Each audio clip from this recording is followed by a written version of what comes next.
읽겠습니다. 만군의 여호와의 말씀이 임하여 이르시되 만군의 여호와가 이같이 말하노라. 내가 주님을 위하여 크게 찬송하며 그를 위하여 크게 번노함으로 진노하노라. 여호와가 이같이 말하노라. 내가 시온에 돌아와 예루살렘 가운데 거하리니 예루살렘은 진리의 성읍이라 일컫겠고 만군의 여호와의 산은 성산이라 일컫게 되리라. 만군의 여호와가 이같이 말하노라. 예루살렘 길거리에 문을 닫고 여자들이 다시 앉을 것이라. 아이와 마음으로 나라가 손에 물방울을 잡을 것이요. 그 성읍 거리에 소년과 소녀들이 가득하여 거기에서 뛰놀리라. 만군의 여호와가 이같이 말하노라. 이 날에 남은 백성의 눈에는 어찌 하겠느냐 내 눈에야 어찌 하겠느냐. 만군의 여호와의 말이니라. 만군의 여호와가 이같이 말하노라. 보라, 내가 내 백성을 해가 뜨는 땅과 해가 지는 땅에서부터 구원하여 내고 인도하다가 예루살렘 가운데 거주하게 하니 그들은 내 백성이 되고 나는 진리와 공의로 그들의 하나님이 되리라. 만군의 여호와가 이같이 말하노라. 만군의 여호와의 집 곧 성전을 건축하려고 그 지대를 쌓던 날에 있었던 선지자들의 입의 말을 이 날에 듣는 너희는 손을 견고히 할지어다. 이날 전에 사람도 사슬을 못하였고 짐도 사슬을 갖지 못하였으며 사람이 것으로 말미암아 평안히 가지 못하였으나 내가 모든 사람을 서로 하게 하였노라. 만군의 여호와의 말씀이니라. 이제는 내가 이 남은 백성을 대하기를 옛날과 같이 아니할 것인즉 평강의 씨앗을 거둘 것이라. 내가 열매를 내주면 땅이 생명을 내며 하늘이 씨를 내리니 내가 이 남은 백성으로 이 모든 것을 누리게 하리라. 유다 족속아, 이스라엘 족속아, 너희가 이방인 가운데에서 저주가 되었었으나 이제는 내가 너희를 구원하여 너희가 복이 되게 하리니 두려워하지 말지니라. 손을 견고히 할지니라.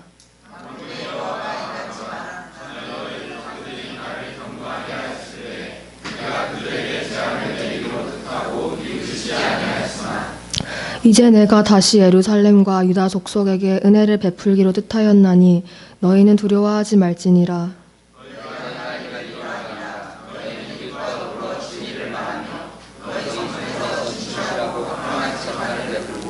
마음에 서로 해하기를 도모하지 말며 거짓 맹세를 좋아하지 말라. 이 모든 일은 내가 미워하는 것이니라. 여호와의 말이니라. 아멘. 평화의 땅 예루살렘이여 라는 제목으로 윤기영 목사님께서 말씀 전해주실 때 많은 은혜를 받으세요.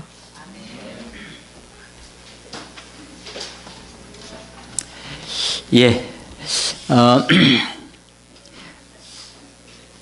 우리 교회에서는 매일 성경, 성서윤회원에서 나온 매일 성경 그 책을 따라서 매일 성경 이렇게 큐티를 하고 또 제가 여러분들에게 매일 아침 큐티를 보내드리기도 하고 그러고 있습니다. 그 중에 한 본문을 가지고 이 설교 말씀으로 이렇게 여러분들에게 말씀을 나누고 있는데 물론 이제 그 7일 일주일 중에서 하루를 선택하는 거니까 한 본문을 선택하는 거니까 저에게도 약간의 선택의 자유는 있죠. 어떤 본문을 할 건가? 그래도 그 중에서 하는 거기 때문에 그럼에도 불구하고 제가 말씀을 전하고 이렇게 준비하다 보면 어쩌면 우리에게 이 시대에 혹은 내 상황에 이렇게 맞는 어쩌면 이 시대에 이 말씀을 묵상하게 하는지 이때 이 말씀을 나에게 허락해 주시는지 깜짝 놀라고 또 감사하고 할 때가 있습니다.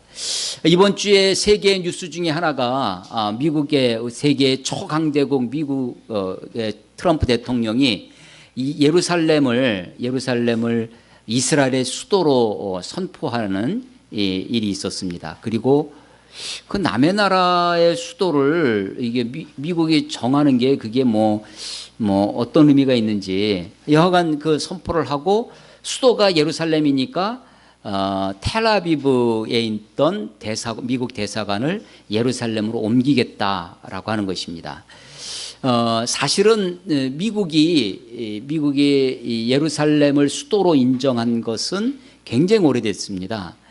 그런데 수도로 옮기는 일은 예루살렘으로 수도를 옮기고 대사관을 옮기면 주변에 있는 아랍 세계가 이 팔레스타인인들이 그걸 가만 놔둘 좀 않으니까 의회에서 미국 의회에서 승인을 다 했지만 대통령령으로 이것을 유예할 수 있도록 해놨습니다. 그래서 6개월에 한 번씩 우리는 뭐 알지도 못하는 사이에 미국 대통령이 계속 유예를 해서 텔아비브에 그대로 있어라. 텔아비브가요, 우리 지도로 생각하면 어디냐면 서울이 수도지만 인천 항구가 있잖아요. 바닷가, 그러니까 지중해 쪽에 있는 도시입니다. 실질적으로 경제나 정치는 텔아비브에서 벌어지고 국제공항도 텔아비브에 있고요. 예루살렘까지 가려면 한 50몇 킬로를 동쪽으로 이동해서 산으로 올라가야, 예루살렘은 산성입니다. 산성이어서 거기에는 아마 공항 만들기가 쉽지, 헬기 정도나 내릴까, 그런 산성이에요. 그래서 이 텔아비브가 이제 발달되어 있고 거기에 이제 계속 해왔었죠. 당연히 아랍이 지금 들고 일어나면서 어떤 아랍 지도자는 지옥의 문을 열었다라고 하고 판도라의 상자를 열었다. 그렇게 얘기를 하고 있습니다. 왜 하필이면 이때 트럼프가 그런 이야기를 했을까라고 하는데, 지금 중동의 여러 나라들이 그 아랍 세계가 굉장히 분열되어 있습니다. IS, 시리아에서 IS 자기들끼리 막 싸우는 것도 있고요. 우리는 저로 요번에 알았는데 사우디아라비아랑 그 밑엔 예멘이랑 전쟁 중이래요. 또 이집트도 맹주였는데 20, 30년 전에는 그 중동의 맹주였는데 이집트도 굉장히 가다피가 죽은 이후에 굉장히 그 열세에 있고, 그래서 중동이 지금 분열되어 있죠. 그러던 틈을 타기도 했다는 겁니다. 그리고 지금 트럼프가 이 지지율이 굉장히 지금 역대 최하래입니다. 대통령 중에. 그런데 그나마 자기를 지지해 주는 세력이 근본주의, 기독교의 근본주의 세력과 유대인들 세력이 굉장히 지지를 많이 해주고 있고, 지금 백악관의 주요한 그 인사들 중에 유대인들이 많이 있다는 거예요.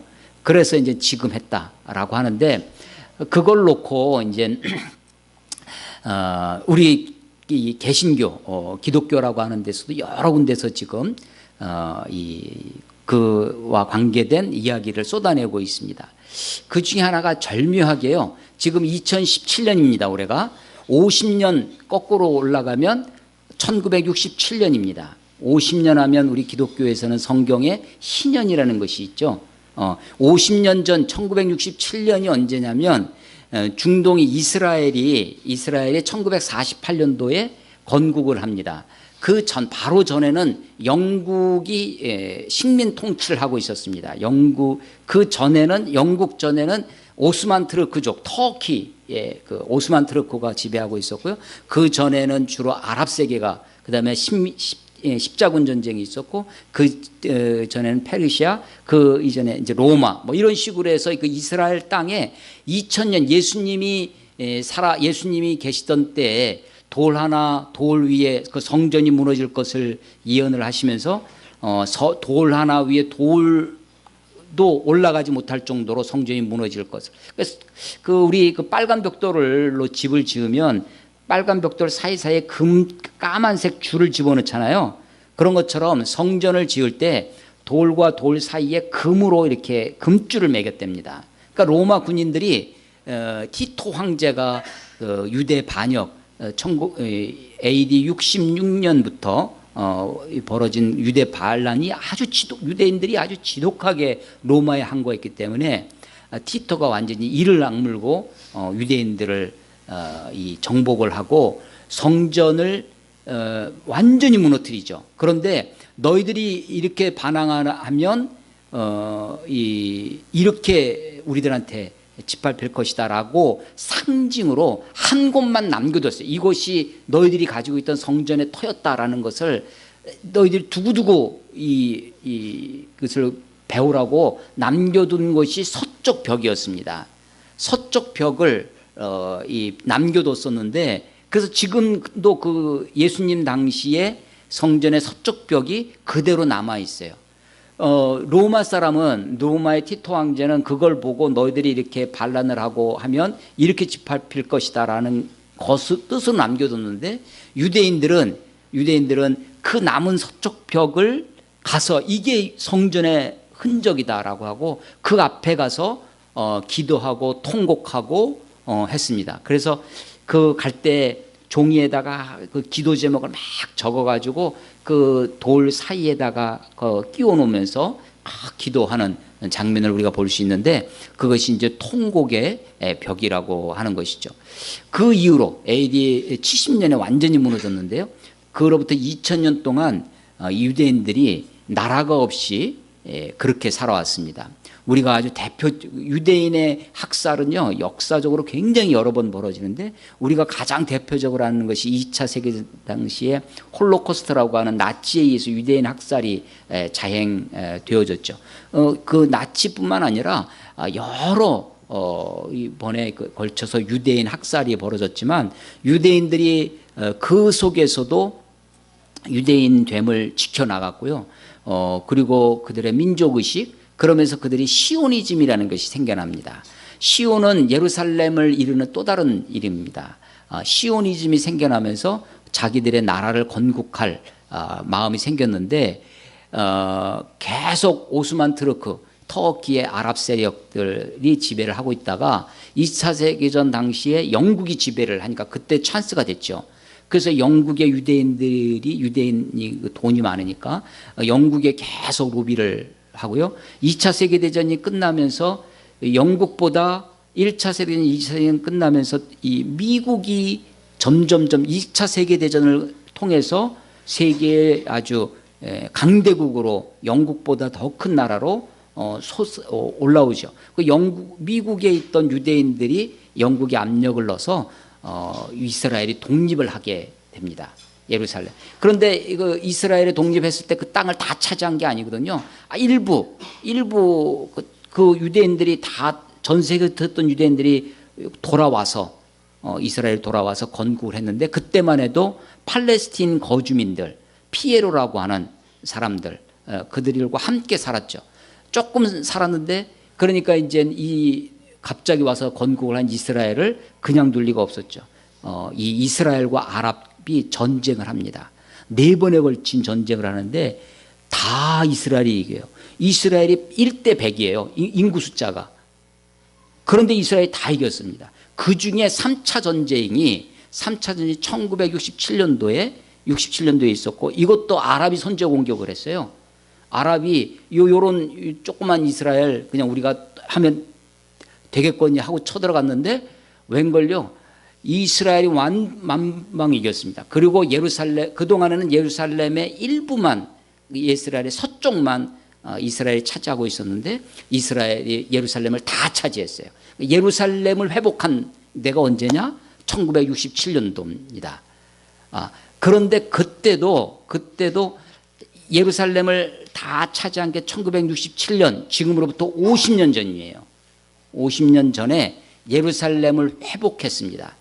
회복했지만 정작 성전을 차지하지 못했어요. 성전이 있던 자리에. 왜냐하면 그 성전이 있던 자리에 아랍이 거기다가 이슬람의 사원을 지어놨기 때문입니다.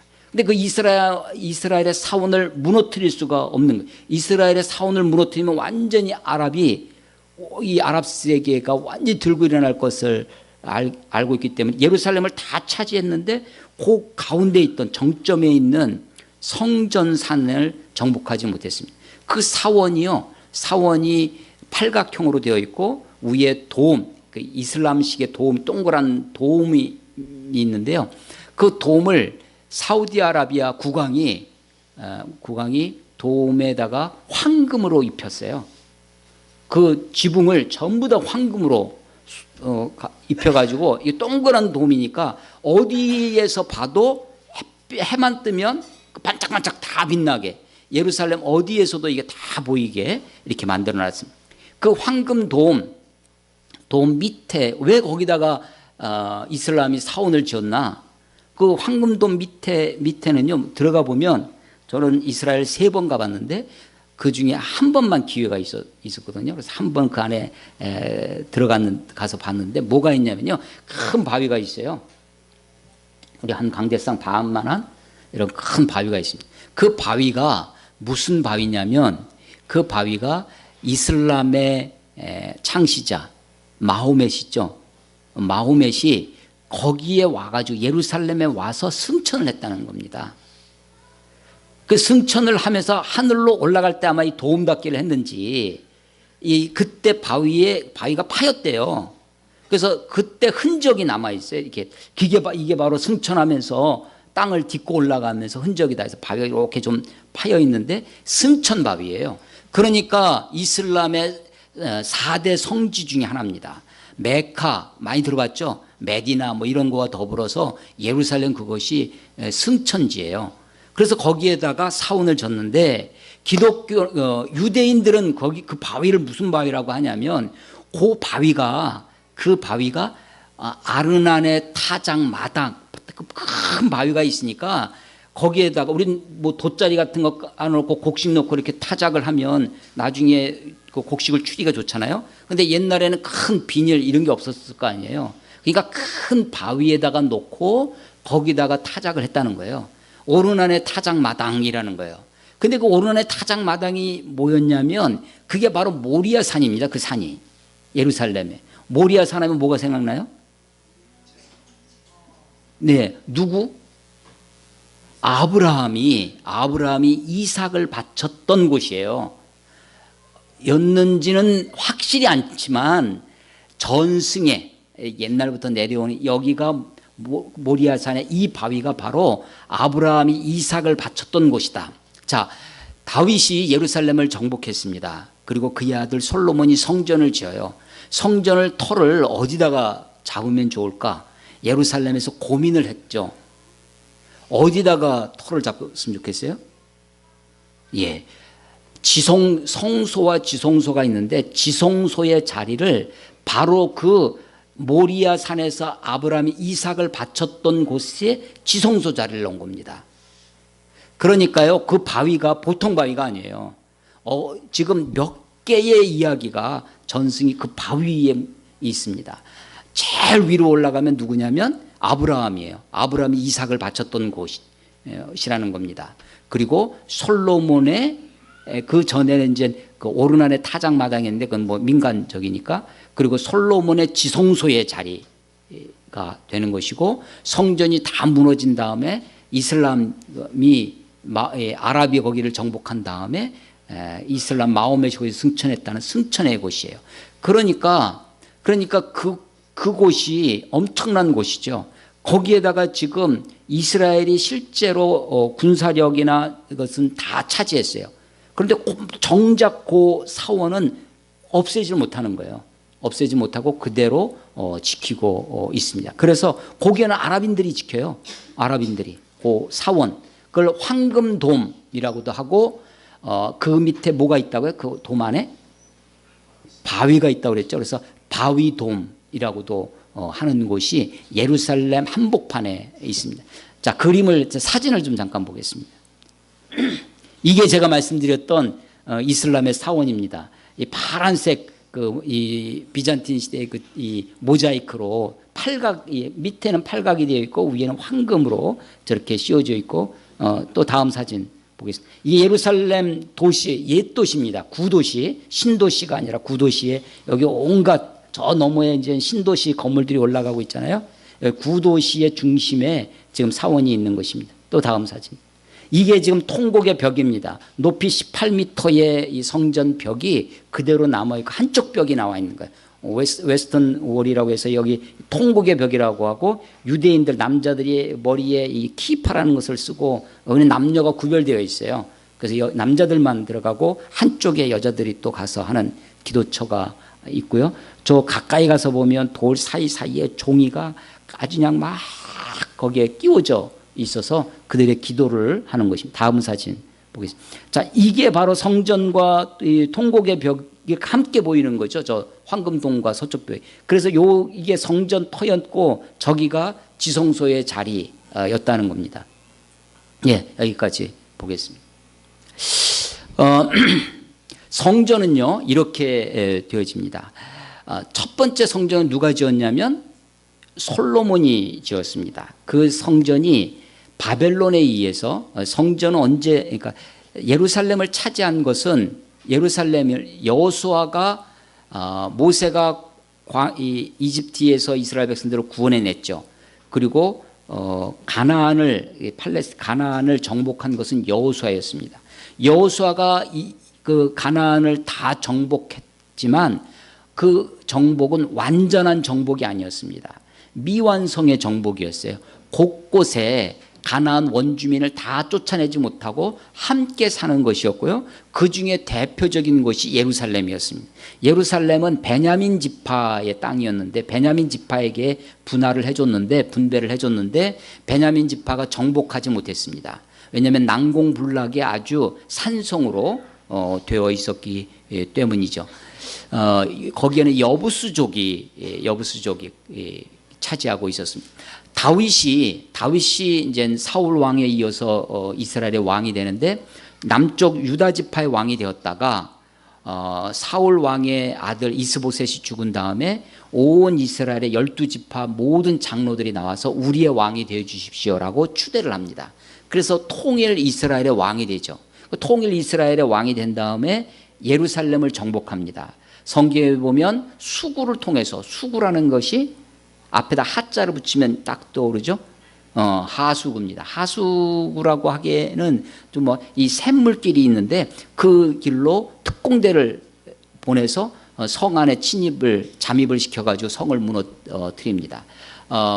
정상적인 전투로 해서는 이길 수 없었던 것을 다윗이 이 예루살렘을 정복을 하죠. 그리고 그것을 예루살렘을 다윗성이라고 부르게 되어집니다. 다윗이 예루살렘을 정복한 것이 기원전 약 1000년경입니다. 그러니까 예루살렘이 이스라엘의 수도가 되기 시작한 것은 약 지금 3000년이 넘어가는 것이죠. 그러니까 우리 지금 세계 역사에서 가장 오래된 도시, 4000년 이상의 역사를 가지고 있는 도시가 이제 예루살렘인 겁니다. 그 중에 유대인들이 차지하기 시작한 것은 3000년 됐다라는 것인데, 이 다윗이 예루살렘을 차지한 다음에 제일 먼저 한 것이 법궤를 옮겨온 것입니다. 법궤를 예루살렘으로 옮겨오죠. 그리고 그 법궤를 안장할 성전을 지으려고 했습니다. 그런데 하나님이 허락을 하지 않으시죠. 너는 전쟁을 많이 해서 피를 많이 흘렸기 때문에 라고 하면서 이제 허락하지 않으셔서 그 대신 너의 그 기특한 마음을 내가 알아서 네 아들이, 그래서 솔로몬이 성전을 짓습니다. 그 솔로몬이 성전을 지은 그것이 약 300몇 년 지나서 586년에 바벨론에 의해서 무너집니다. 요 시대, 요 솔로몬의 성전 시대를 제1성전이라고 합니다. 제1성전. 그런데 바벨론에서 포로로 갔다가 다시 돌아와서 성전을 재건하죠. 다시 짓습니다. 이 다시 지은 성전, 수룹바벨의 성전이라고 하는데요. 그것을 제2성전이라고 합니다. 제2성전. 그 제2성전이 로마에 의해서 예수님 시대에 로마에 의해서 무너진 거예요. 그러니까 지금은 성전이 없어요. 지금은 그 자리에 뭐가 있다고요? 이슬람 사원이 있는 거예요. 황금돔이 그 자리에 차지하고 있는 것입니다. 지금은 이스라엘에 가면 성전이 없습니다. 유대인들은요, 거기에 예루살렘에 성전이 세워질 것을 기대하고 있습니다. 기다리고 있어요. 그러면 제 몇 성전이 되겠어요? 제 3성전이 되는 것이죠. 제3성전이 돼. 영화 중에 우리 흥행은 기독교 영화가 흥행을 별로 못하죠. 그 중에 하나가 여러분 검색해 보시면 제3성전이라는 영화가 있습니다. 김종철 감독이 한 제3성전이라는 거 있는데, 그 성전은 배경이 어떤 거냐? 바로 유대인들의 시오니즘에 있고, 근데 그것을 기독교인이 만들어요. 기독교인 중에 누가 만드는 거냐면 근본주의자들이, 세대주의의 영향을 받은 사람들이 그것을 만드는 것입니다. 자, 오늘 이렇게 배경 설명이 역사적인 뭐 시사적인 이런 배경 설명을 드렸는데 이것을 가지고 8장을 봐야 됩니다. 스가랴서를 읽어야 됩니다. 자, 스가랴는 이스라엘이 포로로 갔다가 돌아왔어요. 돌아온 시대를 복귀 시대라고 합니다. 복귀 시대의 선지자가 3명이 있어요. 구약 성경에 선지서 3권이 구약의 맨 마지막에 있는 책. 학개, 스가랴, 말라기입니다. 학개, 스가랴, 말라기. 이 3권은 복귀 시대의 책이에요. 선지자입니다. 근데 그 중에 앞에 있는 학개와 스가랴 2권, 두 선지자. 학개 선지자와 스가랴 선지자의 주 메시지가 뭐냐면 이스라엘이 고레스 바사왕 페르시아의 명령으로 돌아왔어요. 돌아와서 바사가 뭐라고 그랬냐면 너희 가서 너희 하나님의 성전을 지어라 라고 고레스가 칙령을 발의해서 돌아왔는데 와서 성전을 지었습니다.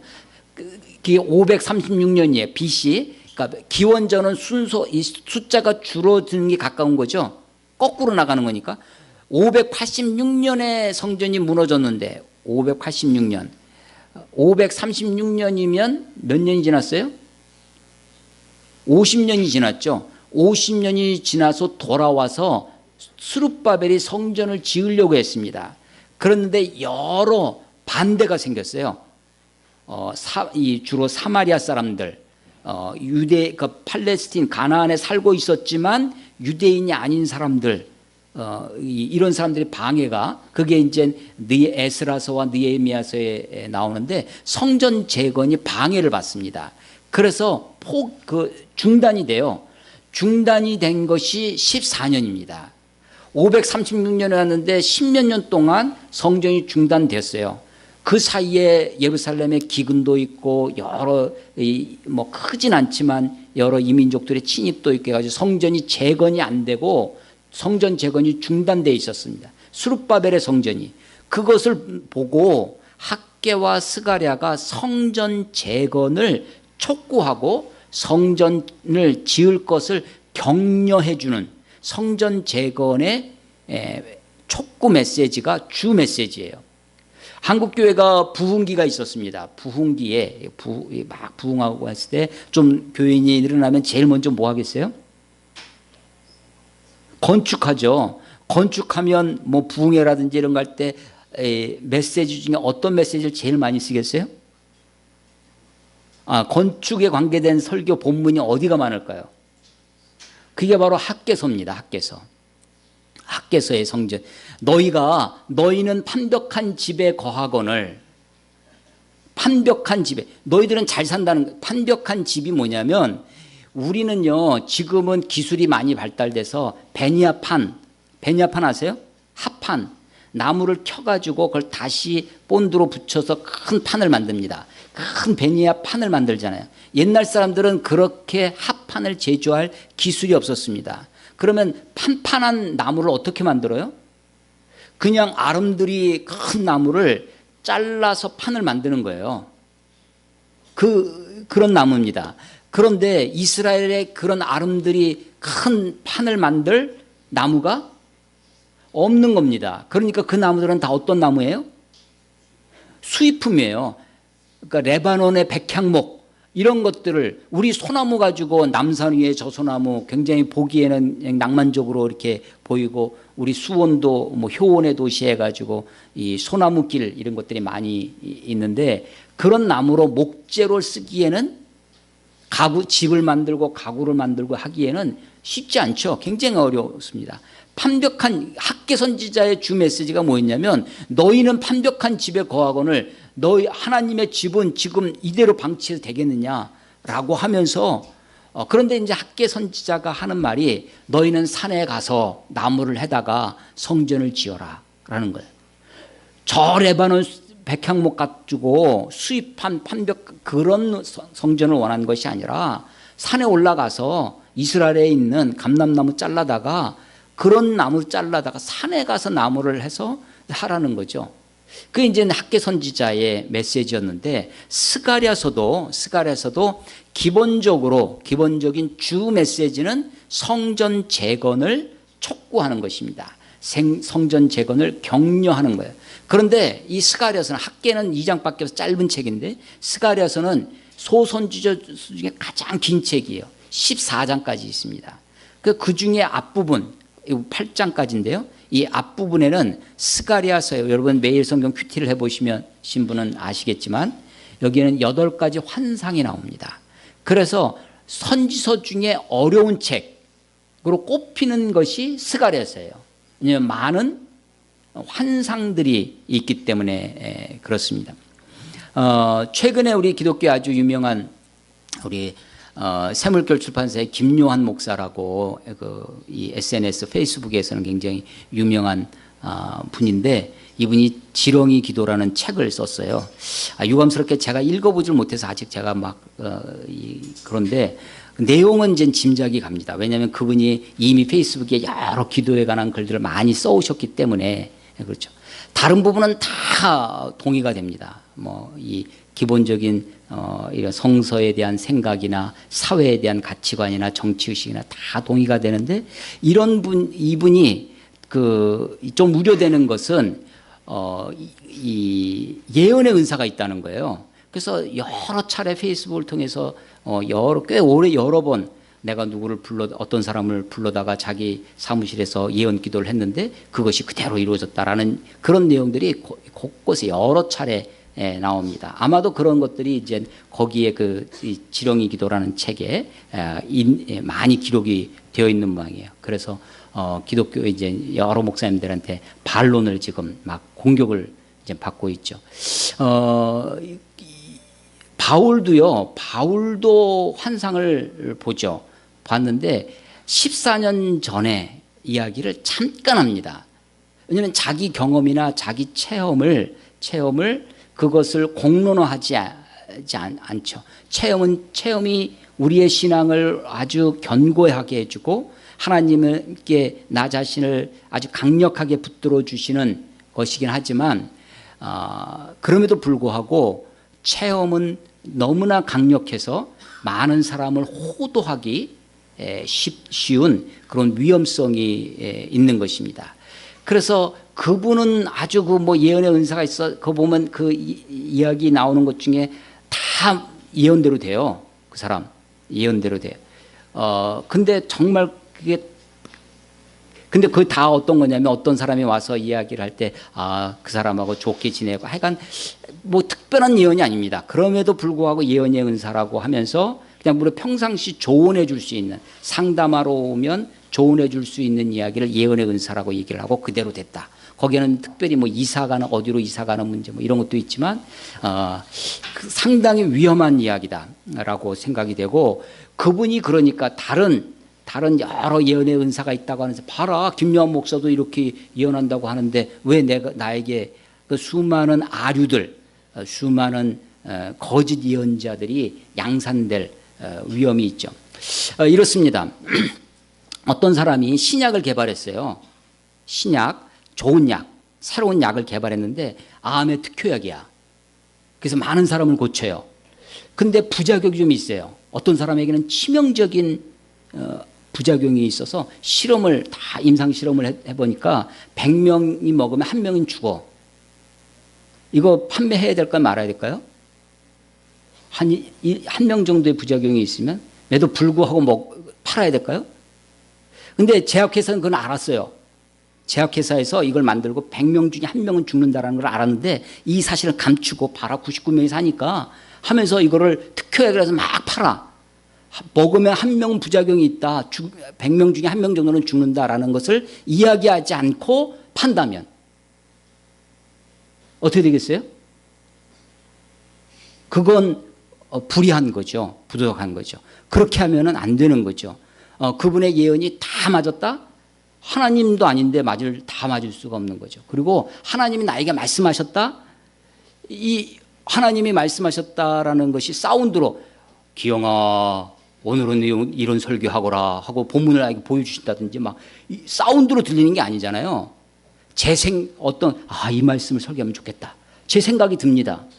저에게 기도해 보니까 집사님에게 이런 생각이 듭니다.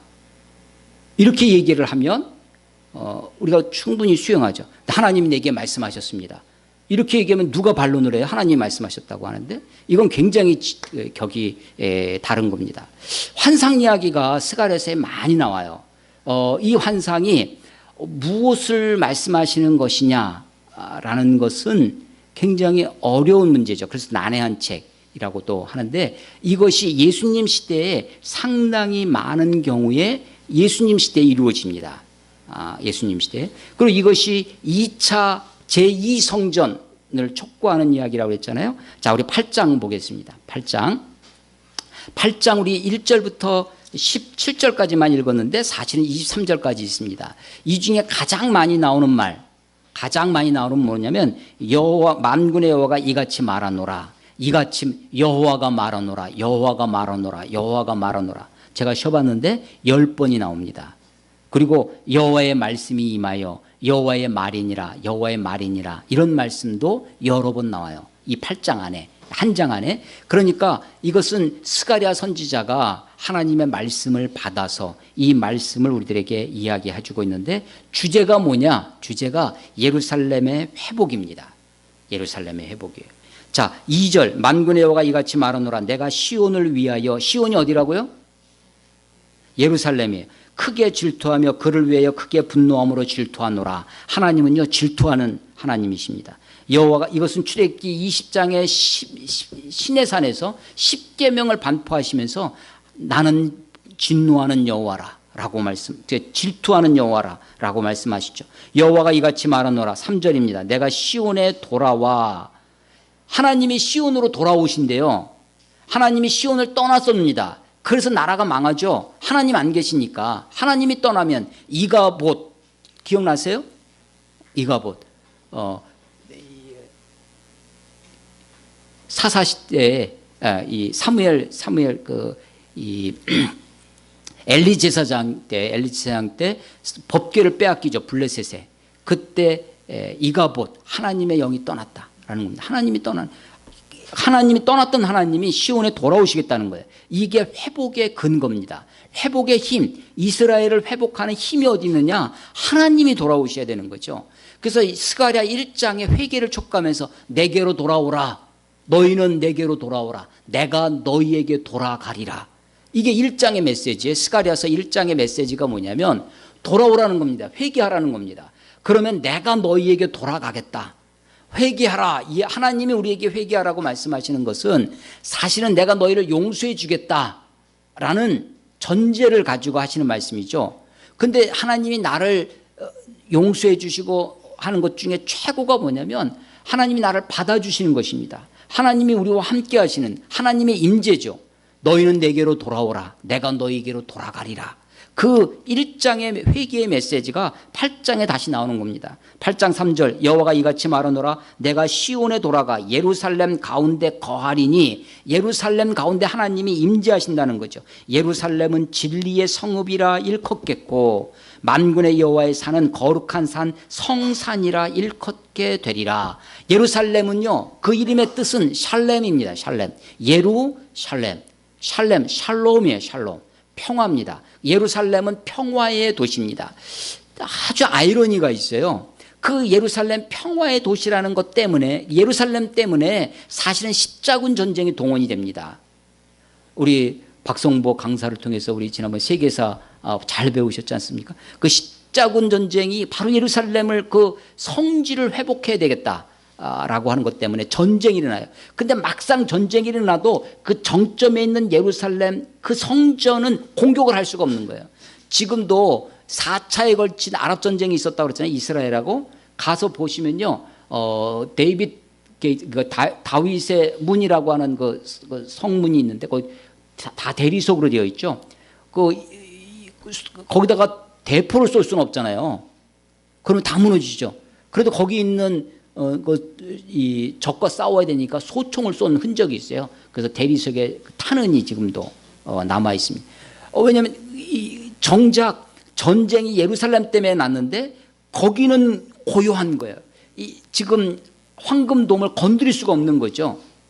마치 뭐가 같냐면 태풍의 눈과 같습니다. 거기는 고요한 거예요. 평화의 도시가 됩니다. 그래서 지금도 아랍인들끼리 금요일날 거기서 이슬람 예배를 드리고 토요일은 유대인들이 안식일을 지키고 주일은 기독교인들이 거기서 예배를 드리고 이제 그렇게 되고 있는 거죠. 그런데 이 평화의 도시입니다. 예루살렘, 이게 터전, 기반, 뭐 좀 더 발전하면 도시 이렇게 번역할 수 있는 것이에요. 그래서 평화의 도시, 평화의 터전 이런 뜻의 이름이 예루살렘이에요.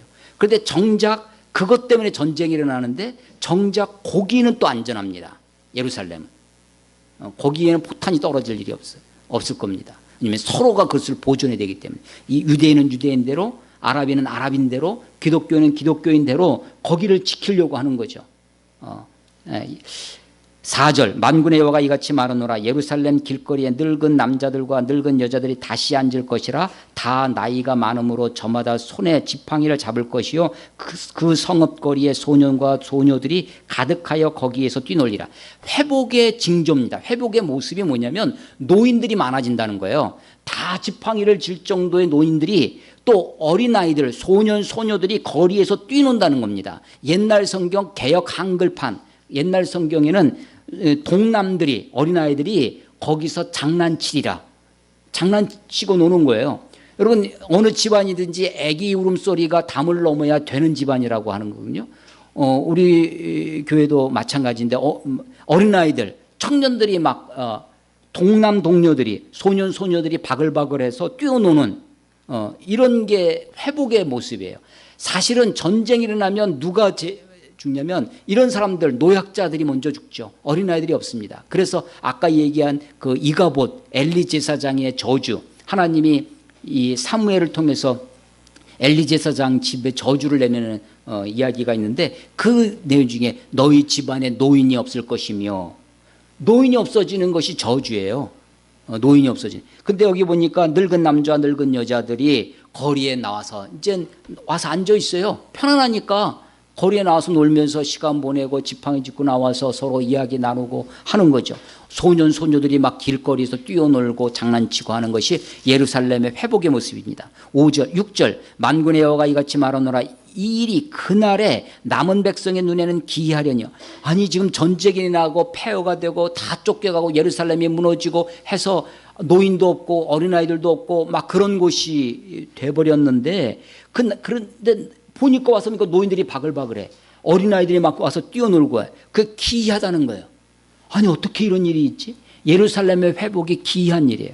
그래서 그날에 남은 백성의 눈에는 기이하려니와 내 눈에는 하나님의 눈에는 어찌 기이하랴. 하나님은요 능력의 하나님이 어느 한순간 이 일을 이루실 것입니다. 7절 만군의 여호와가 이같이 말하노라 보라 내가 내 백성을 해 뜨는 땅 동쪽 끝이죠. 해 뜨는 땅에서부터 해지는 땅 서쪽 끝이죠. 에서부터 하나님이 내 백성을 구원하여 내서 인도해다가 예루살렘 가운데 거주하게 하리니. 아니 2000년 동안 나라를 잃은 유대인들이 지금 2차 세계대전 이후에 영국으로부터 독립을 하고 시오니즘으로 온 세계에서 유대인들이 돌아옵니다. 돌아와서 이스라엘을 건국하고 있어요. 그래서 유대인 지금 이스라엘 나라에 가면요 유대인 이스라엘 사람들이 저 아프리카에서 2000년 동안 아프리카에서 살다가 왔어요. 그래서 흑인이야. 근데 유대인이래요.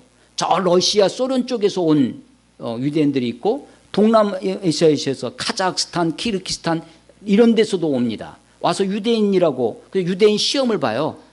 유대인 시험 봐서 유대인 시민증을 얻어서 거기서 지금 살고 있습니다. 히브리어 당연히 잃어버렸죠. 2000년 동안 있으니까 히브리어를 다 잃어버렸어요. 그래서 자기가 이 토라를 암송하고 유대인 그 할례를 받고 유대인의 그 저기를 징표를 받으면 히브리어를 나라에서 무상으로 가르쳐 줍니다. 이스라엘이 전 세계 무기 수출국으로 아마 1, 2위를 다툴 겁니다. 무기 수출 그렇게 많이 해요. 북한이 핵무기 뭐 어쩌고저쩌고 해도 이스라엘도 핵 가지고 있습니다. 근데 이스라엘은요 얼마나 기술력을 인정하는지 세계가 북한은 지금 핵실험 계속 하고 있잖아요. 6차에 걸쳐서 지금 핵실험하고 있는데 이스라엘은 한 번도 실험 안 했어요. 핵실험 한 번도 안 했는데 이스라엘은 핵 가지고 있다. 전 세계가 인정해요. 걔네들의 기술력으로는 실험 안 해도 충분하게 무인 비행기, 무인 비행기 폭격기 이런 걸 또 지금 최고고요. 그렇습니다. 그 이스라엘에 수많은 전 세계의 사람들이 와서 예루살렘에 거주하게 한다는 겁니다. 그래서 8절 인도하여다가 예루살렘 가운데 거주하게 하리니 그들은 내 백성이 되고 나는 진리와 공의로 그들의 하나님이 되리라. 자, 그들은 내 백성이 되고 나는 그들의 하나님이 되리라. 이것이 언약의 핵심입니다. 그래서 예루살렘이 성전이 예루살렘 도시가 회복되고요. 회복돼서 늙은이와 노인과 어린아이들이 뛰어놀고 그리고 나서 전 세계에 흩어진 내 백성 하나님의 사람들이 몰려와서 거기 살게 하고 그리고 하나님 그들이 내 백성이 되고 내가 그들의 하나님이 되리라. 이게 언약이 회복되는 거예요. 9절 만군의 여호와가 이같이 말하노라. 만군의 여호와의 집 곧 성전을 건축하려고 이 제2성전 수룹바벨의 성전을 지금 건축하다가 중단되었다고 그랬죠. 14년 16년 그렇게 중단되었습니다. 그런데 성전을 건축하려고 그 지대를 쌓던 날, 그 땅에 지대를 쌓던 날에 있었던 선자들의 입의 말을 이날에 듣는 너희는 손을 견고히 할지니라. 자, 너희가 선지자들의 말을 듣고 성전을 지었는데 그동안 10여 년 동안 중단된 것을 다시 힘을 내서 손을 견고히 해서 너희 손을 강하게 해서 그래서 성전을 재건하라는 것입니다. 그래서 성전, 자 보세요. 예루살렘 성이 회복됩니다. 그 성이 회복된 것에 평화의 도시가 되어서 노인들도 많아지고 어린아이들도 뛰어놀고 또 그들은 내 백성이 되고 나는 그들의 하나님이 된다. 그 예루살렘 가운데 성전을 지금 재건해라. 그러기 위해서 너희들이 선자들이 했던 말을 기억하고 너희들의 손에 힘을 내라. 손을 견고히 해라 라는 것이에요. 그렇게 되면 12절 곧 평강의 씨앗을 얻을 것이요 포도나무가 열매를 맺으며 땅에 산물을 내며 하늘은 이슬을 내리리니 내가 이 남은 백성으로 이 모든 것을 누리게 하리라. 척박한 땅, 아주 곤고한 땅, 아주 험악한 곳이 이제는 풍요로운 곳이 되어서 포도나무가 열매를 맺고 땅이 산물을 내고 하늘이 이슬을 내려서 기근과 온갖 것으로 예루살렘이 척박해지고 사람도 안 사는 못 사는 곳이었는데 이제는 그것이 회복되어진다라고 하는 것이죠. 13절 유다 족속아 이스라엘 족속아 너희가 이방 가운데에서 저주가 되었으나 이제는 내가 너희를 구원하여 너희가 복이 되게 하리니 두려워하지 말지니라 손을 견고히 할지니라. 자, 너희가 이방 나라들 가운데 저주가 되었는데 이제는 내가 너희를 복이 되게 하겠다라고 하는 거예요. 실제로 이스라엘 사람들은 이스라엘 유대인들은 온갖 다른 나라로부터 저주거리가 됩니다. 지금도 유대인들 주인데 하면 욕으로 쓰이고요. 지금 예루살렘을 트럼프가 수도로 이스라엘 수도로 선포하고 나니까 환영하는 나라는 딱 하나 이스라엘 뿐이고요. 유엔의 안전이사회에서도 반대 성명을 지금 내고 있고 그 중에는 EU의 주요한 나라 영국, 프랑스, 독일 이런 나라들이 포함돼서 지금 그런 나라들이 트럼프의 그 이스라엘 예루살렘 수도를 좀 비판하고 반대하고 있는 거죠. 그래서 이스라엘이 지금 그들이 전에는 저주였는데 지금 이방인 사람들에게 복이 되었나? 그거는 좀 아닌 것 같습니다. 14절 만군의 여호와가 이같이 말하노라 너희 조상들이 나를 경노하게 하였을 때 하나님을 경노하게 했어요. 내가 그들에게 재앙을 내리기로 뜻하고 뉘치지 아니하였으나 하나님이 이스라엘에게 재앙을 내리셨습니다. 그렇게 뜻을 먹으셨어요. 그런데 15절 이제 내가 다시 예루살렘과 유다 족속에 은혜를 베풀기로 뜻하였나니 하나님이 뜻을 바꾸셨어요.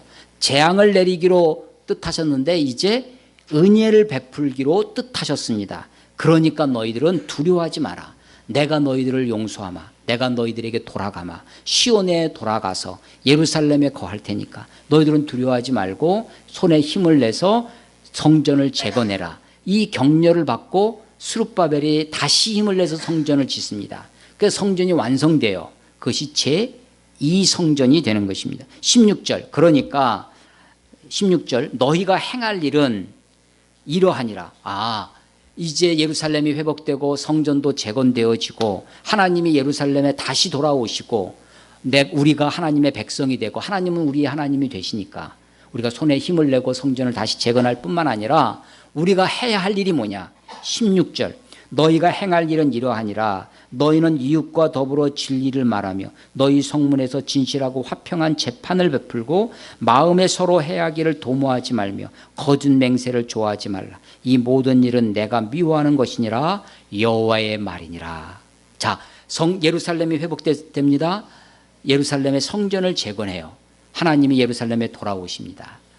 너희는 내 백성이 되고 내가 너희의 하나님이 되리라.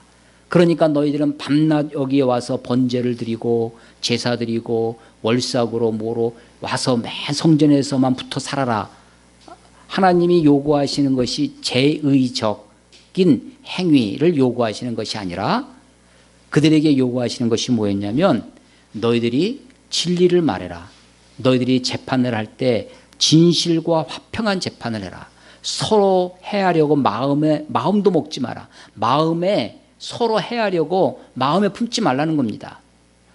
그리고 거짓 맹세하지 마라. 하나님의 이름을 거들먹거리면서 온갖 탐욕과 거짓을 행하는 그 거짓 맹세를 하지 말라는 거예요. 모든 일은 내가 미워하는 것이니라 라는 것이 이게 하나님의 말씀입니다. 자, 18절 이하를 우리가 주보에는 못 실었는데 한번 읽어보겠습니다. 18절 성경 가지고 계시죠? 주보만 들고 계시는 분은 18절 이하가 없습니다. 18절 만군의 여호와의 말씀이 내게 임하여 이르시되 만군의 여호와가 이같이 말하노라. 넷째 달의 금식과 다섯째 달의 금식과 일곱째 달의 금식과 열째 달의 금식이 변하여 유다 족속에게 기쁨과 즐거움과 희락의 절기들이 되리니 오직 너희는 진리와 화평을 사랑할지니라. 금식이 몇 번씩 있어요? 넷째 달 금식, 다섯째 달 금식, 일곱째 달 금식, 열째 달 금식 있습니다. 사실은 이 금식 이야기는 7장에서 이어지는 거예요. 7장 3절에 보면 만군의 여호와의 전에 있는 지향들과 선지자들에게 물어 이르되 질문을 하는 겁니다. 이제 회복이 된다고 하는데 내가 여러 해 동안 행한 대로 5월 중에 울며 근신하리이까. 이 5월 금식이 아주 절정인데요. 아까 4월, 5월, 7월, 10월 금식이 있었는데 그 중에 5월 금식 이걸 우리가 지금도 계속해서 이렇게 울면서 금식하면서 해야 됩니까? 라고 묻는 거예요. 그래서 7장부터 이하 쭉 내려오면서 8장에 그 답을 주고 있는 겁니다. 자, 4월 금식은 뭐냐면요. 바벨론이 예루살렘을 무너뜨릴 때 성전을 무너뜨릴 때 예루살렘 성이 무너졌어요. 처음에. 그게 4월입니다. 성이 무너진 날 그날을 기억하면서 금식하는 거예요. 5월 금식은 성 안에 성전이 있었는데 성전이 무너진 날입니다. 5월. 그래서 5월 7일 이 날을 또 금식을 해요. 10월 금식은 그때 당시에 예루살렘 성이 무너지고 성전이 무너질 때 그달랴라고 하는 총독이 이스라엘을 다스리고 있었는데 이 유대 이스라엘 총독이 살해를 죽습니다. 마지막 다윗 왕가의 죽는 거예요. 그래서 그의 죽음을 애도하며 금식합니다. 10월 금식은 사실은 예루살렘 성이 한 번에 무너진 것이 아니라 3년 전부터 예루살렘이 난공불락의 성이라고 그랬죠. 그러니까 바벨론이 와가지고 하루아침에 그냥 공격하게 무너뜨린 게 아니라 3년 동안 포위합니다. 그러니까 3년 동안 포위되니까 거기서 있는 사람들이 먹고 살 게 없어지겠죠. 당장 기근이 오기 시작합니다. 그래서 그 포위가 시작된 게 3년 전 10월이에요. 그러니까 4월, 5월, 7월은 한 해에 있었던 건데 10월 금식은 3년 전입니다. 3년 전에 예루살렘을 포위를 하기 시작한 날.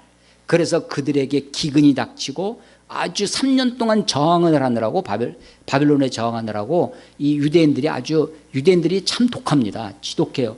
이 로마에 의해서 멸망할 때도 3년간 버팁니다. 그래서 거기서 다 죽죠. 그래서 그 포위된 것을 기념하는 것이 10월 금식. 그 중에 핵심이 뭐냐? 4월, 5월, 7월, 10월 금식 중에 5월 금식입니다. 5월은 하나님의 성전이 무너진 날이죠. 그런데 너희들이 그렇게 울며 금식하는 것이 이제 오히려 19절에 8장 19절에 기쁨과 즐거움과 희락의 절기들이 될 것이다. 그러니까 기쁨과 즐거움과 희락의 절기가 되니까 너희들 맨날 성전에 와가지고 기쁘게 춤추고 찬양하고 노래하고 제사 드리고 그렇게 해라가 아니라 오직 너희는 어떻게 하라는 거예요? 진리와 화평을 사랑할지니라 라고 이야기하죠. 20절 만군의 여호와가 이같이 말하노라 다시 여러 백성과 많은 성읍의 주민이 올 것이라. 예루살렘에 해 뜨는 땅에서부터 해 지는 땅까지 사람들이 예루살렘에 온다라고 7절 했는데 그와 동일한 겁니다. 20절 다시 여러 백성과 많은 성읍의 주민이 올 곳이다. 어디로 오냐면 예루살렘으로 오는 거예요. 21절 이 성읍 주민이 저 성읍에 가서 이르기를 우리가 속히 가서 만군의 여호와의 이름. 그러니까 이 성읍 예루살렘이죠. 근데 저 성읍에 간다는 거예요. 예루살렘을 벗어나는 거죠. 다른 성읍에 가서 우리가 속히 만군의 여호와를 찾고 하나님께 은혜를 구하자. 하나님을 찾자는 거예요. 하나님을 찾고 하나님께 은혜를 구하자 하면 나도 가겠노라. 예루살렘 사람이 예루살렘만 여기가 좋사오니 여기에 초막셋을 짓고 여기만 있고 여기가 성지고 여기가 하나님의 땅이니 여기에 살자라고 하는 것이 아니라 이 성읍 사람이 어떻게 한다는 거예요? 저 성읍에 간다는 거예요. 가서 야 하나님을 찾아야 돼. 하나님께 은혜를 구해야 돼 라고 하면 하나님 어떻게 하시겠다는 거예요? 나도 가겠다는 거예요. 나도 가겠다는 겁니다. 22절 많은 백성과 강대한 나라들이 예루살렘으로 와서 만군의 여호와를 찾고 여호와께 은혜를 구하리라. 만군의 여호와가 이같이 말하노라. 그날에는 말이 다른 방언이 옛날 성경에는 그냥 방언이라고 되어 있었습니다. 방언이 다른 말이 다른 이방 백성 10명 꼭 하나 둘 셋 넷 10명을 얘기하는 것이 아니라 많은 가득한 충만한 이런 뜻이에요. 10명이 유다 사람 하나의 옷자락을 잡을 것이라 곧 잡고 말하기를 하나님이 너희와 함께 하심을 들었나니 우리가 너희와 함께 가려 하노라 하리라 하시니라. 예. 지금 예루살렘을 중심으로 예루살렘이 회복됩니다. 하나님이 거기에 돌아와서 함께 하시겠다고 하십니다. 너희는 내 백성이 되고 나는 너희의 하나님이 되겠다고 말씀하세요. 하나님이 그들에게 진실과 화평한 재판을 진리를 말할 것을 진리를 사랑하고 화평을 사랑할 것을 촉구하십니다. 그러면 수많은 사람들이 예루살렘으로 와요. 예루살렘에 오는데 예루살렘만 있는 것이 아니라 오히려 또 거기서 다른 성읍으로 가서 하나님을 찾고 하나님께 은혜를 구하자라고 한다는 것입니다. 여러분 이 사실이 예수님 시대에 이루어집니다. 요한복음을 한번 찾아보겠습니다. 요한복음 12장. 요한복음 12장.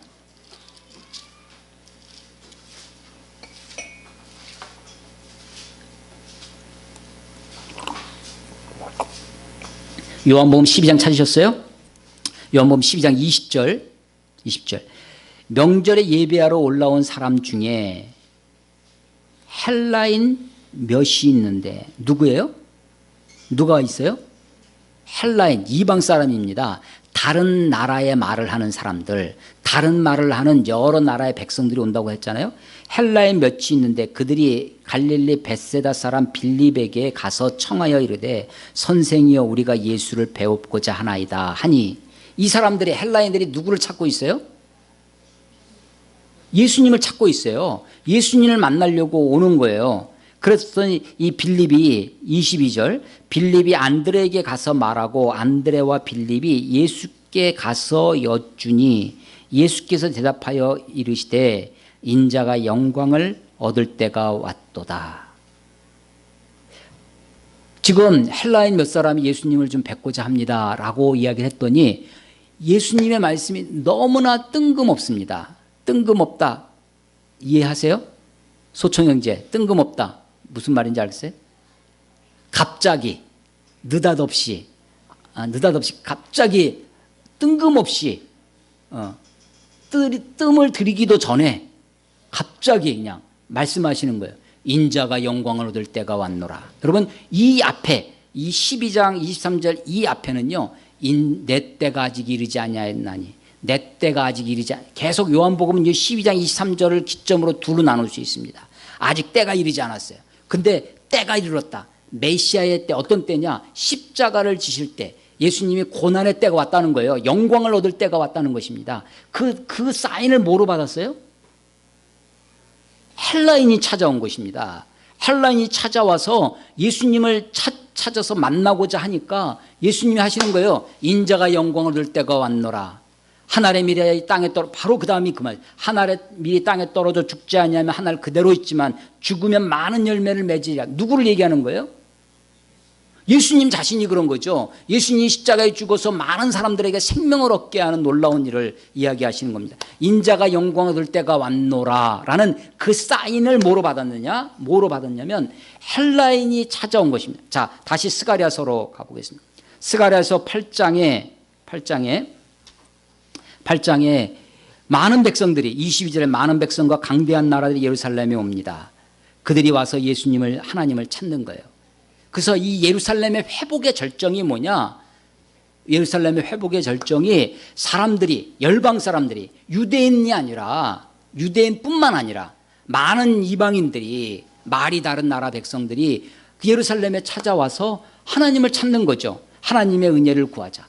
정작 예루살렘에 있는 유대인들은 이 성읍에서 저 성읍으로 가서 하나님을 찾아라. 여호와를 찾자, 여호와께 은혜를 구하자라고 전하라는 것입니다.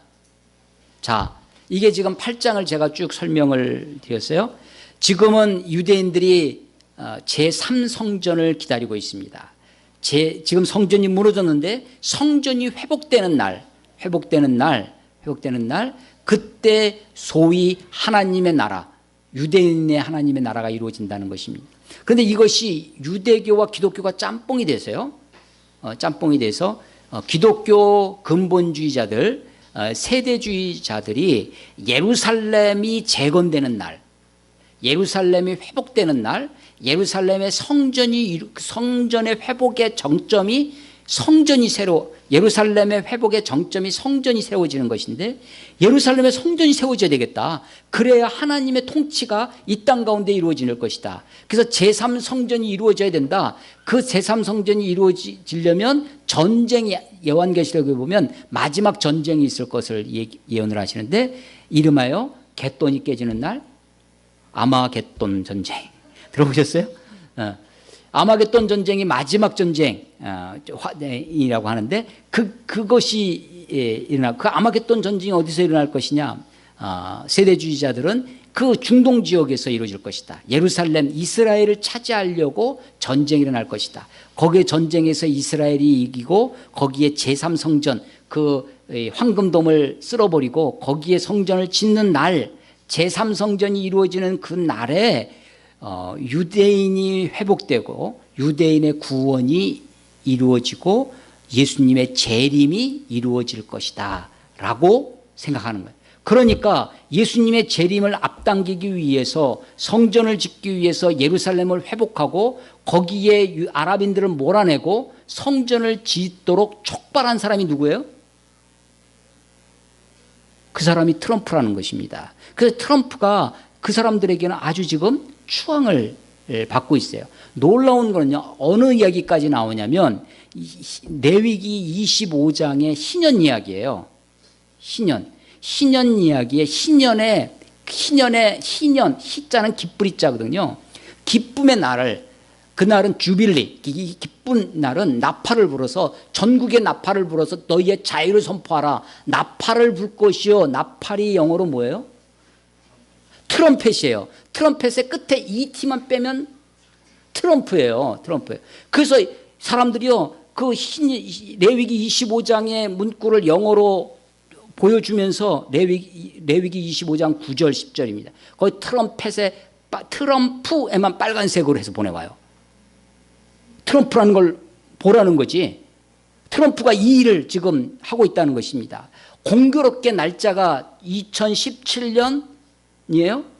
50년 전, 희년 50년 전에 1967년이 예루살렘을 회복한 제3차 전쟁입니다. 제3차 전쟁에 예루살렘을 회복했는데 정작 성전은 회복하지 못했어요. 그 제3성전을 회복할 수 있도록 트럼프가 지금 하고 있다라고 하는 것입니다. 자, 이들이 가지고 있는 생각은 예루살렘의 지리적인 자리를 차지해야 된다는 것입니다. 그곳, 그 성전을 회복해야 된다고 공간, 그 땅, 그곳을 지금 회복하려고 하는 것입니다. 그런데 예수님은 마태복음 28장에 그러므로 너희는 가서 모든 족속으로 제자를 삼아 가라고 하시는 것이 예수님의 말씀이에요. 사도행전 1장 8절에 그러므로 너에게 성령이 임하시면 권능을 받고 예루살렘과 온 유대와 사마리아와 땅끝까지 이르러 내 증인이 되리라고 말씀하십니다. 요한계시록 21장에 보면 새 하늘과 새 땅, 새 예루살렘이 이루어지는데 그 새 예루살렘은 하늘에 있는 것입니다. 하나님이 우리를 구원하시는데 그것이 유대 이스라엘 땅이라고 하는 그 땅, 물론 우리가 이제 이야기하기를 이스라엘 여행 갈 때는 성지 순례 간다 이렇게 하지만 거기만 성지가 아니죠. 여러분이 하나님을 모시고 사는 그곳이 성지죠. 거룩한 땅이 어디냐? 내가 하나님을 모시고 하나님과 함께 사는 곳, 그것이 성지고 그것이 거룩한 땅이죠. 하나님 어떤 지리적 공간에 매여 있는 하나님이 아니십니다. 하나님이 예루살렘, 이스라엘 땅, 물론 거기 가서 우리가 성경의 이야기들을 좀 더 이해하고 예수님을 묵상하고 하나님의 역사를 어떻게 이끌으신지 알기 위해서 그 땅을 가서 방문하고 보고 배우고 그래서 성경을 더 이해하기 좋게 도움이 되도록 하지만 그 땅 자체가 거룩한 땅은 아닙니다. 지금도 예루살렘에 가보면 얼마나 도둑놈도 많고 쓰리꾼도 많고 아랍 그 세계와 함께 혼돈된 정말로 세속화된 땅입니다. 거룩한 땅이 아닙니다. 유대인들이 너희가 이방 사람들에게 저주가 되었으나 이제 내가 너희를 복이 되게 하리라. 아직도 유대인들이 복이 되려면 멀었다고 생각이 됩니다. 자, 하나님이 다시 예수님이 이 땅에 재림하실 때 그 땅, 그곳에서 재림하느냐. 사도행전 1장에 예수님이 승천하실 때 천사들이 그것을 제자들이 보고 있으니까 너희들이 본 그대로 내가 다시 오리라. 그래서 거기 보면 예수님의 승천한 자리, 예수님이 승천한 승천산이라고 있어요. 거기에 이제 교회를 하나, 승천 기념교회를 지어놨습니다. 그런데 그 승천 기념교회도 가보면 거기도 비슷해요. 밑에 돌이 하나 있는데 거기에도 이제 발자국 비슷한 게 남아 있어. 이게 예수님이 승천한 자리다 하고 거기다가 집을 지었고 승천 기념교회라고 있어요. 위에 지붕이 없었습니다. 왜냐하면 승천하시니까 하늘에 지붕이 없었는데 최근에 이제 지붕을 이제 덮어놨다고 해요. 예수님이 승천하신 그곳에 예루살렘에 승천하셨는데 본 그대로 오시라고 하니까 그곳에 오시느냐? 저는 그렇게 생각하지 않습니다. 마태복음 24장에 예수님의 재림의 때를 그때와 그 시에 대한 말씀 중에 내가 광야에 있다고 해도 믿지 말고 내가 골방에 있다고 해도 믿지 마라. 적그리스도에 나타나서 온갖 이적과 표적을 행하리니 이적과 표적이 있어요. 예언을 한다고 해서 다 맞다고 막 사람들이 막 합니다. 그럴수록 믿지 말아야 됩니다. 번개가 동쪽에서 나며 서쪽에서 번쩍임 같이 번개는요 인자의 임함도 그러하니라. 번개가 저쪽에서 쳐도 서쪽 끝이 안 나는 거예요. 그러니까 어떻게 한다는 거예요? 순식간에 예수님이 예루살렘에 재림하며 예수님이 재림한다고 그러면 우리는 어떻게 돼요? 전부 다 지금 비행기표 끊어야죠. 예루살렘 다 가야지. 예수님 계신 곳에 가야 될 거 아니에요. 여러분 걱정하실 필요 없습니다. 여러분이 있는 그곳에서 하나님을 맞이하시면 됩니다. 여러분이 있는 그곳에서 주님을 맞이하시면 되는 거예요. 번개가 동쪽에서 번쩍이면 서쪽에서 동쪽에서 번개가 나면 서쪽에서 번쩍임과 같이 인자의 임함도 그러하리라. 해 뜨는 데서부터 해가 지는 땅까지 하나님이 호련히 우주적으로 어떤 지역적으로 한 지역에 어떤 한 민족의 혈통적 유대인들에게 혹은 어떤 지리적인 공간에 임하시는 것이 아닙니다.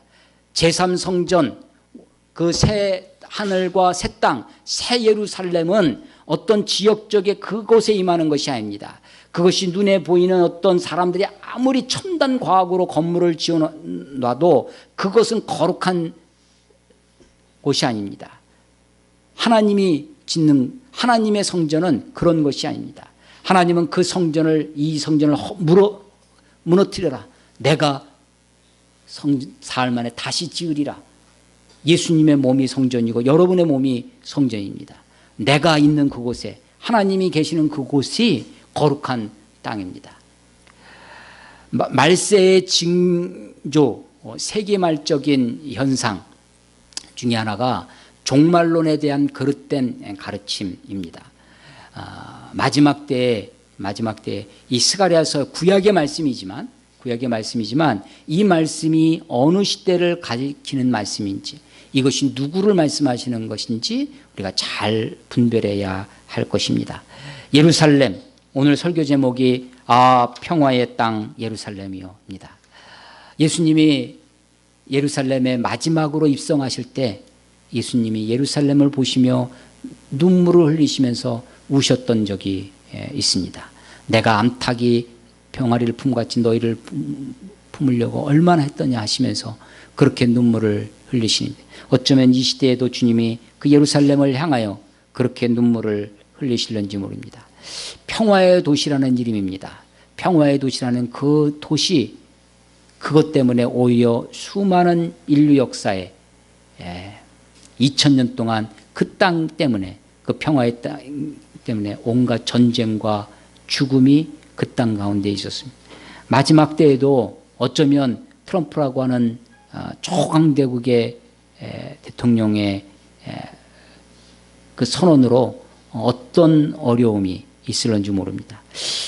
우리가 마지막을 준비하고 주님 오심을 기다리는 그리스도인으로서 하나님의 말씀을 옳게 분별하고, 나에게 있어서 예루살렘은 무엇인지, 하나님이 회복하실 예루살렘은 어디인지, 하나님이 우리들에게 재건하기를 원하시는 성전은 어떤 것인지, 하나님이 우리들에게 너희가 마땅히 행할 일이라고 말씀하시는 진리를 말하고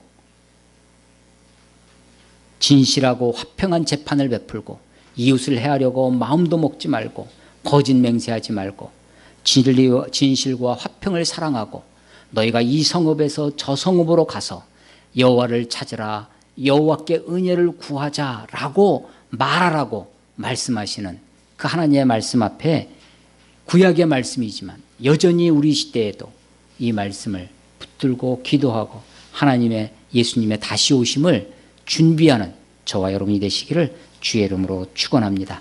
기도하겠습니다.